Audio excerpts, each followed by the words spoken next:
Kita baca hikam yang pertama ya, kita mulai pengajian. Yang selanjutnya nanti silahkan untuk dilanjutkan, disambung kembali ya. Bismillahirrahmanirrahim. Ila hadratin Nabi Mustafa Muhammad Rasulullah sallallahu alaihi wasallam. Al-Fatihah.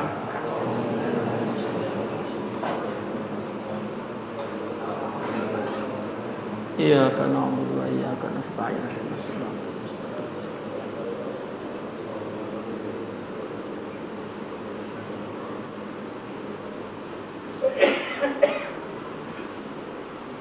Al-Fatihah.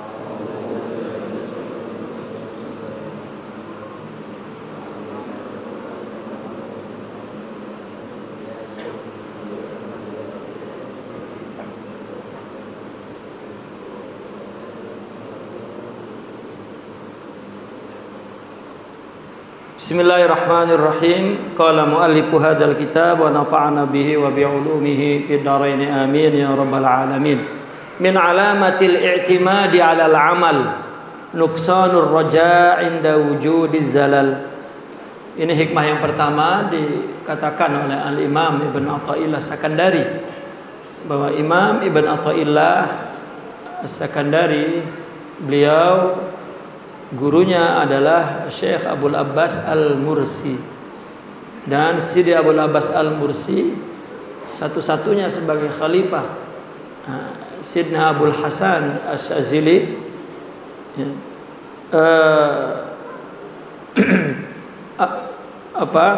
Imam Ibn Atta ini generasi ketiga berarti ya. Beliau mengambil dari Syekh Abul Abbas Al-Mursi, dan Sidi Abul Abbas Al-Mursi khalifah satu-satunya dari Al-Imam Sidna Abul Hasan Asy-Syadzili, Abdul Hasan Asy-Syadzili. Dan Imam Abul Hasan tidak pernah mempunyai karangan kitab, tidak menulis satu kitab pun. Ketika ditanya tentang karangan, jawabnya ashabi kutubi, murid-muridku itu kitab ya. Maka kemudian lahirlah Sayyidina Abul Abbas Al-Mursi. Lalu dari Sidi Abul Abbas mempunyai dua khalifah. Salah satunya adalah Al-Imam Ibn Athaillah Sakandari. Nah, Imam Ibn Athaillah Sakandari lah yang menuliskan manhaj Tarekat Saziliyah ya. Dan dalam dalam kitab hikam ini, meskipun ya, hikmah ini boleh diambil manfaatnya oleh tarekat apapun ya, secara makna dalam hikmah-hikmah ini ya, boleh diambil oleh semua tarikat, karena ini adalah tajribah ruhiyah, bimbingan rohani dari pengalaman mereka, dekat dituang ke dalam bentuk hikmah yang juga bisa dijadikan kaidah, baik kaidah akliyah dan kaidah ruhiyah, menjadi patokan landasan berpikir baik untuk masalah-masalah yang logik dan masalah-masalah yang bersifat spiritual.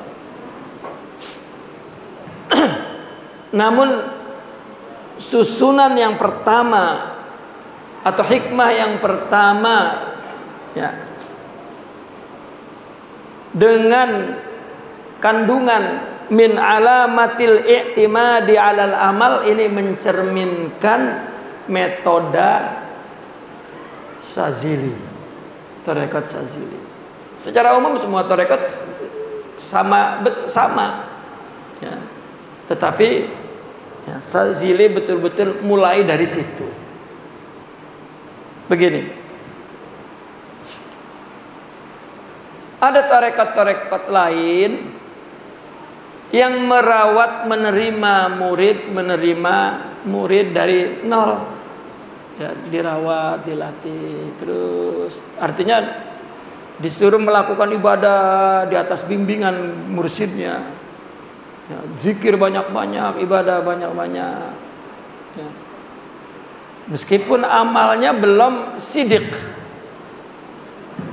Dinasehatin beramal dapat surga, dapat neraka, diterangkan itu dari awal. Ya, seperti tarekat Al-Qadiriyah misalnya, maka betul-betul pendidikan metodenya murid dididik dari ibadah, dari kasratut ta'ah, dari banyaknya ibadah dan taat. Meskipun taat dan ibadahnya masih kena surga dan takut kena neraka, dikatakan kamu nanti surga, neraka, surga, neraka.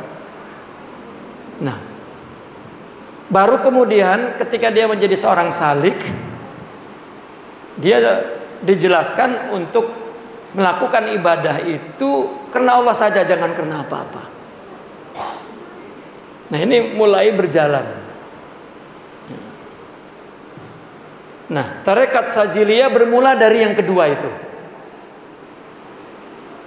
Nah, itu sebab para mursyid Saziliyah itu hemat, memerintahkan untuk menyuruh untuk banyak ibadah. Hemat. Ya. Dia metodenya ingin terus membawa kepada Allah tanpa dibebankan dengan banyak-banyak ibadah. Bukan berarti si muridnya tidak boleh banyak-banyak. Ya. Ketika dia ingin melakukan banyak ibadah, maka pendidikan utama yang mesti ditanamkan, lakukan karena Allah. Mau banyak mau sedikit terserah, gitu. Tapi lakukan karena Allah. Nah, ini dicerminkan di dalam hikmah yang pertama. Ya, di dalam hikmah yang pertama. Min alamatil i'timadi 'alal amal. Ciri orang yang bergantung ya, kepada amal, nuqsanur roja. Dia akan nuqsanur roja, harapannya akan lemah, akan mengurang inda wujudi zalal, ketika terjadi kekeliruan, ketika terjadi kesalahan, ketika melakukan maksiat, ya, maka harapannya kepada Allah turun. Kenapa? Karena dia ngitungnya dengan amal. Nah, ada dua orang yang iktimad kepada amal. Dia beramal untuk surga. Maka kalau nggak beramal, waduh, kurang surga saya. Nah, apalagi kalau maksiat, aduh, masuk surga enggak ya? Gitu. Padahal di hadis dikatakan ya, tidak masuk surga karena amal, tapi karena rahmat Allah. Ya. Dikatakan, wala anta ya Rasulullah, engkau juga. Saya pun bukan karena amal. Berapa amal kita kalau kita jadikan tukaran transaksi untuk dapat surga? Emang amal kita itu kan hidayah dari Allah, kita beramal. Bukan punya kita persembahkan kepada Allah. Allah ngasih hidayah, lalu kita beribadah. Gimana dia jadi tukeran surga? Habis dikasih sebagai tukeran. Maka di dalam tasawuf selalu dikatakan ibadah kepada Allah jangan bisnis. Ya, ngarepin balasan surga dan neraka, dan itulah kerjaan ahli ibadah. Jadi orang yang bertimad kepada amal gagal dalam mendekatkan diri kepada Allah.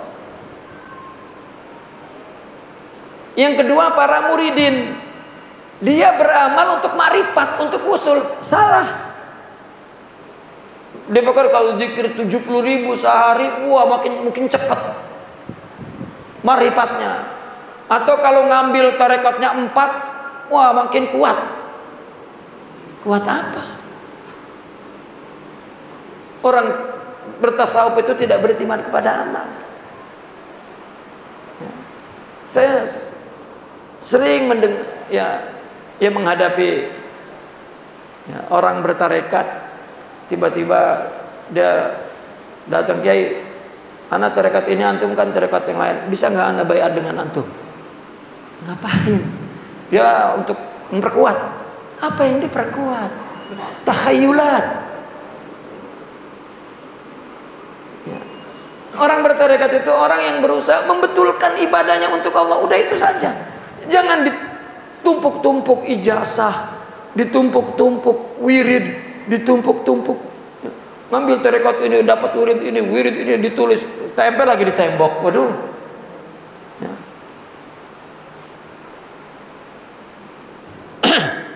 Orang yang beriktibar kepada amal saja, jangankan makrifat, surga aja ya, Nabi menafikan. Ya. Nah maka apabila orang ya iktimarnya kepada amal, maka ketika dia tidak dapat beramal, kena terjerumus dalam kesalahan, wah rasanya dia tidak ibadah. Padahal taubat itu ibadah. Ya. Sehingga orang sufi menyebut bahwa dosa adalah hikmah, taat adalah rahmah.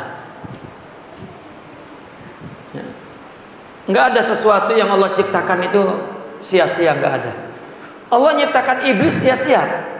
Wah penting, ada iblis penting ya. Karena kalau kita lihat dari hakikat kehambaan ya, iblis itu tugas ya, yang Allah berikan untuk menggoda manusia. Jangan-jangan iblis lebih lebih iblis.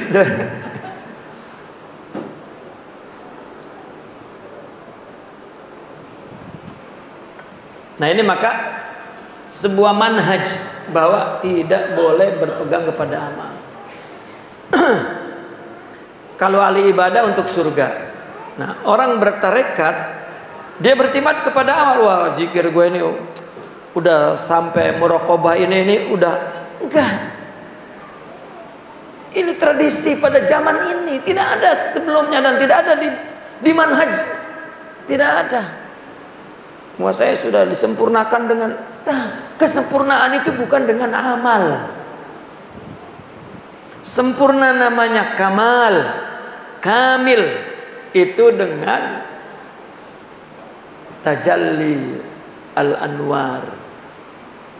Ya, secara praktisnya ya, kesempurnaan itu adalah dengan bertambahnya akhlak mulia. Udah itu. Akhlak mulia itu rasanya begini kata mereka ya. Dada ini kalau tidak ada halak seperti ruangan gelap yang tidak bisa melihat apa-apa, tidak bisa mencari jalan keluar, tidak tahu apa hikmahnya dan gelap. Gitu. Tapi bila ada akhlak, maka seperti ada satu lampu. Jika tambah lagi 2 lampu sampai terang benerang. Ya. Maka dia melihat ya, sesuatu itu ya, dengan Allah, karena terang itu sifat-sifat itu adalah sifat-sifat jamal Allah Subhanahu wa ta'ala. Orang yang sudah diberi sifatnya oleh Allah maka dekat dengan zatnya. Itu sebab sifat tidak terpisah dengan zat. Orang yang telah diberikan akhlak di dalam hadrah ilahiyah, dia di dalam keharibaan Allah Subhanahu wa ta'ala. Ya. Nah orang berzikir mujahadah khalwah karena nur aja tidak boleh, karena Allah sudah begitu. Karena Allah saja, jangan kena yang lain.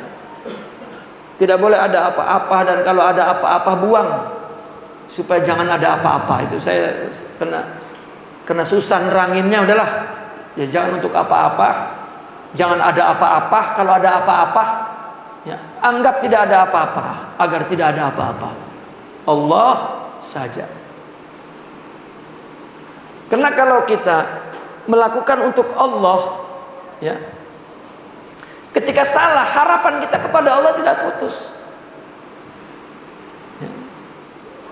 Kita akan melihat bahwa Allah punya sisi sifat Karim, Rauf, Rahim, Latif, Ghaffar, Ghafur, Ghafir, ya, Hanan, Manan. Tetapi kalau orang itimadnya bertumpunya kepada amal, waduh, kurang ibadah gua. Ya. Ini iktimad kepada amal. Ya.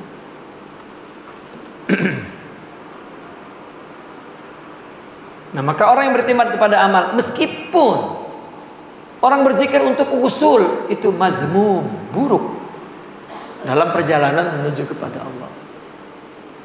Itu termasuk kepada iktimad kepada amal, dan itu termasuk orang yang tidak berjalan menuju kepada Allah. Karena berjalan menuju kepada Allah itu meninggalkan selain Allah, dan apa yang Allah beri itu bukan Allah, itu selain Allah. Maka kita melakukannya bukan untuk yang diberi, apa yang diberi, tetapi kepada yang memberi. Ini maksud taujihat, arahan daripada hikmah yang pertama ini, dan itu adalah merupakan metode, manhaj dalam Saziliyah. Ya, meskipun hikmah ini ketika dibaca oleh orang yang bukan Sazili, dia akan terangkan hal yang sama, tapi mungkin dia tidak meletakkan di awal, ini di kemudian. Tetapi kalau Sazili tidak, ya, mula-mula sudah itu, sehingga ada ungkapan secara metode, nihayatuhum bidayatus Saziliyah. Itu secara metode, bukan secara ketinggian. Ya, karena orang yang masuk tarekat Sazili memulai dengan metode yang tinggi. Kalau memang tidak sidik, 20 tahun baru dapat. Mungkin orang yang memulai dari bidayah 10 tahun sudah sampai ke sini. Jadi cepat dan lambatnya bukan berdasarkan metodenya, tetapi berdasarkan kesidikannya kepada Allah Subhanahu wa ta'ala. Ya. Karena kesidikan itu ya adalah tarekat. Karena orang melihat kepada amal, bilangan banyaknya, ini adalah melihat nafsu, masih ru'yatun nafas, masih melihat kepada nafsu. Nah, orang-orang arifin ketika beramal malah berpikirnya, ya, dia bersyukur kepada Allah karena Allah berikan hidayah itu. Nggak melihat dirinya, tapi melihat Allah memberikan. Ya. Ketika dia tidak ingin dengan maksiat, tidak ingin, tetapi Allah takdirkan dia, Allah ceburkan dia di situ, maka dia akan bertobat. Nah, itu kalau iktimadnya kepada Allah.